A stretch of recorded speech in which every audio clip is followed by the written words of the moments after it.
Hello friends, ഏവർക്കും പുതിയൊരു നമസ്കാരം. കാത്തിരിക്കുന്ന ചിത്രങ്ങളുടെ ഏറ്റവും പ്രധാനപ്പെട്ട OTT അപ്ഡേഷനാണ് ഇന്നൊരു വീഡിയോ ഭാഗത്ത്. വീഡിയോയിലേക്ക് മുൻപ് വീഡിയോ ലൈക്ക് ചെയ്യുക, ചാനൽ സബ്സ്ക്രൈബ് ചെയ്യാൻ വേണ്ടി ശ്രമിക്കുക. ആദ്യമായി അറിയിക്കാൻ പോകുന്നത് കുഞ്ചാക്കോ ബെൻ സുരാജ് എന്നൊരു പ്രധാന കഥാപാത്രങ്ങളായ ചിത്രമായിരുന്നു ഗിർ. ചിത്രത്തിന് ഒരു ആവറേജ് അഭിപ്രായം മാത്രമായിരുന്നു സ്വന്തമാക്കാൻ വേണ്ടി സാധിച്ചിട്ടുണ്ടായിരുന്നത്. ചിത്രം ഉടൻ തന്നെ ഡിസ്നി പ്ലസ് ഹോട്ട്സ്റ്റാർ എന്ന OTT പ്ലാറ്റ്ഫോമിലൂടെ OTT റിലീസ് ചെയ്യുമെന്നാണ് റിപ്പോർട്ടുകൾ സൂചിപ്പിക്കുന്നത്. എന്തായാലും ഗിർ എന്ന ചിത്രത്തിൻ്റെ OTT റിലീസിനായി നമുക്ക് കാത്തിരിക്കാം. അടുത്തതായി അറിയിക്കാൻ പോകുന്നത് കമൽഹാസൻ നായകനെത്തുന്ന വമ്പൻ ചിത്രമാണ് ഇന്ത്യൻ 2. ചിത്രം ഇരുന്ന ജൂലൈ മാസം 12-ാം തീയതി ആയിരിക്കും തിയേറ്ററുകളിൽ എത്താൻ പോകുന്നത്. എന്തായാലും ചിത്രത്തിൻ്റെ റിലീസിനായി നമുക്ക് കാത്തിരിക്കാം.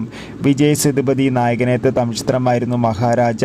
ചിത്രത്തിന് അതിഗംഭീരമായ പോസിറ്റീവ് റെസ്പോൺസ് തന്നെയാണ് ഇപ്പോഴും പുറത്തുവന്നുകൊണ്ടിരിക്കുന്നത്. മഹാരാജ എന്ന ചിത്രം ഈ വരുന്ന ജൂലൈ മാസം 12-ാം തീയതി നെറ്റ്ഫ്ലിക്സ് എന്ന OTT പ്ലാറ്റ്ഫോമിലൂടെ OTT റിലീസ് ചെയ്യുമെന്ന് കൺഫേം ആക്കിയിട്ടുണ്ട്. ചിത്രം തമിഴ്, തെലുങ്ക്, മലയാളം, കന്നഡ, ഹിന്ദി തുടങ്ങിയ ഭാഷകളിലേക്ക് OTT റിലീസ് ചെയ്യുമെന്ന് കൺഫേം ആക്കിയിട്ടുണ്ട്. അടുത്തൊരു അപ്ഡേറ്റ് ആണ് അൽതാഫ് സലീം, അനാർക്കലി എന്നൊരു പ്രധാന കഥാപാത്രങ്ങളായ ചിത്രമായിരുന്നു മന്ദാകിനി. ചിത്രം ജൂലൈ 12-ാം തീയതി മനോരമാക്സ് എന്ന OTT പ്ലാറ്റ്ഫോമിലൂടെയും സിംപ്ലി സൗത്തിലൂടെയും OTT റിലീസ് ചെയ്യുമെന്ന് കൺഫേം ആക്കിയിട്ടുണ്ട്. മമ്മൂട്ടി നായകനെത്തിയ ചിത്രമായിരുന്നു ടെർബോ. ചിത്രത്തിന് അതിഗംഭീരമായ പോസിറ്റീവ് റെസ്പോൺസ് തന്നെയാണ് ലഭിച്ചിട്ടുണ്ടായിരുന്നത്. ടെർബോ എന്ന ചിത്രം ഈ വരുന്ന ഓഗസ്റ്റ് മാസം 2-ാം തീയതി മുതൽ സോണി ലീവ് എന്ന OTT പ്ലാറ്റ്ഫോമിലൂടെ OTT റിലീസ് ചെയ്യുമെന്നാണ് അറിയാൻ വേണ്ടി സാധിച്ചിട്ടുള്ളത്. എന്തായാലും ചിത്രങ്ങളുടെ OTT റിലീസിനായി നമുക്ക് കാത്തിരിക്കാം.